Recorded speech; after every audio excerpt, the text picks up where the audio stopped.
আসসালামু আলাইকুম। আজকে আমি আপনাদের সাথে শেয়ার করব রোস্ট রান্নার রেসিপি। আজকে রান্নাটা আমি রাঁধুনি গুঁড়া মশলা দিয়ে করেছি। এতে করে আপনারা খুবই সহজে বাসায় ঝটপট তৈরি করে নিতে পারবেন এই রোস্ট রেসিপি। প্রথমে আমি একটা মুরগিকে 4 ভাগ করে কেটে নিয়েছি। ভালোভাবে ধুয়ে এখানে নিয়ে নিয়েছি 1 চা চামচ আদা বাটা এবং 1 চা চামচ রসুন বাটা আর অল্প লেবুর রস এবং অল্প লবণ। এগুলো দিয়ে ভালোভাবে মাখিয়ে নিচ্ছি। মাখানো হয়ে গেলে আমি আধা ঘন্টার জন্য রেখে দেব। আধা ঘন্টা পরে এবার আমি রোস্টগুলো ভেজে নেব।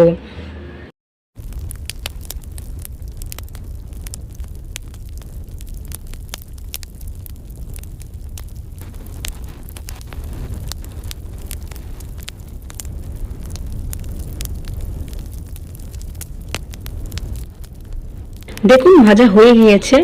এখন আমি রোস্ট রান্না করার জন্য প্রথমেই বেরেস্তা করে নেব।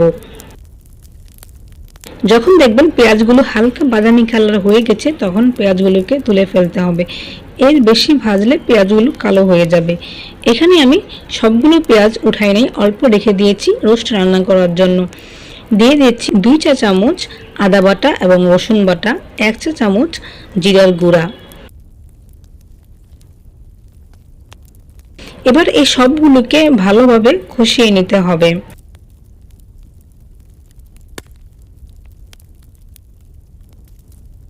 এখানে আমি দিয়ে দিচ্ছি 2টা তেজপাতা, 4টা এলাচ এবং অল্প দারচিনি। এখন আমি দিয়ে দিচ্ছি রাঁধুনি রোস্ট গুঁড়া মশলার অর্ধেকটা, 1 প্যাকেটের অর্ধেকটা দিয়ে দিচ্ছি। অল্প পানি দিয়ে ভালোভাবে কষিয়ে নিচ্ছি। দিয়ে দিচ্ছি 1/2 চা চামচ লবণ। লবণটা আপনারা আপনাদের স্বাদ মতো দিবেন। দিয়ে দিচ্ছি অল্প মরিচের গুঁড়া। এই মরিচের গুঁড়াটা একদমই অপশনাল, আমি এটা কালারের জন্য দিচ্ছি। দিয়ে দিচ্ছি 1/2 গ্লাস টক দই। এবার ভালোভাবে কষিয়ে নিতে হবে।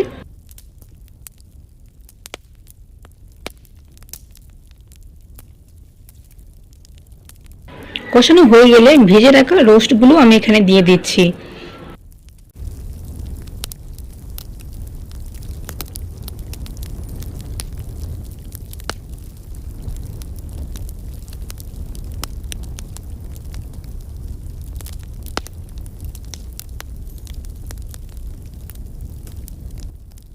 ভালোভাবে কষানো হয়ে গেলে আমি এখানে অল্প পানি অ্যাড করব।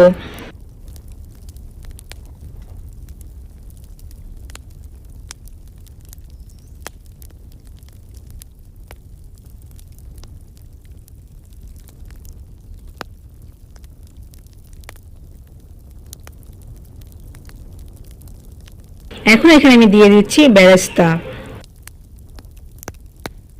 দিয়ে দিচ্ছি 1/2 চা চামচ চিনি আর 4-5টা কাঁচামরিচ। এগুলো দেওয়ার পরে অল্প আছে আরও 5 মিনিট রান্না করে নিচ্ছি।